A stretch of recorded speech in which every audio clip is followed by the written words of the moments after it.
তো guys, Indian bike driving 3D-তে আজকে আমি খুলে ফেলেছি ফুচকার দোকান। আর তোমরা এখানে দেখতেই পাচ্ছ ভাই সাব কতগুলো লোক ফুচকা খাওয়ার জন্য লাইন দিয়ে দাঁড়িয়ে আছে। কিন্তু আমার সাথে কি এমন হলো যে শেষ পর্যন্ত আমাকে ফুচকার দোকান খুলতে হলো? জানার জন্য ভিডিওটিকে শেষ পর্যন্ত অবশ্যই দেখো। হ্যাঁ ঠিক আছে, আমি অন্য কাজ দেখে নেব, আর এখানে কোনোদিন কাজে আসবো না। আজকে কাজে আসতে আমার মাত্র 5 মিনিট দেরি হয়েছে, তাতে বস আমাকে বকাবকি শুরু করে দিয়েছে। তবে গাইস, বস প্রতিদিন লেট করে এলে তার বেলায় কোনো দোষ নেই, আর আমার সামান্য একটু দেরি হয়েছে তাতেই কত বকাবকি শুরু করেছে।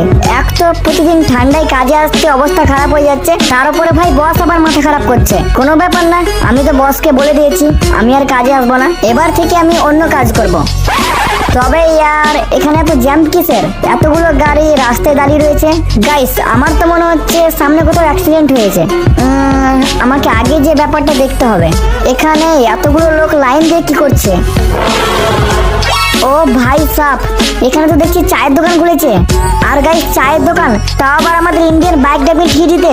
এখন ব্যাপারটা বুঝতে পারলাম, এখানে এতগুলো লোক গাড়িতে করে শুধুমাত্র চা খাওয়ার জন্য এসেছে। আমার তো বিশ্বাসই হচ্ছে না। তবে গাইস, এই বিজনেস আইডিয়াটা কিন্তু খারাপ নয়। আমি যদি একটা দোকান খুলি আর যদি এরকম লোক প্রতিদিন আমার কাছে আসে, তাহলে তো আমি কিছুদিনের মধ্যে মালামাল হয়ে যাব।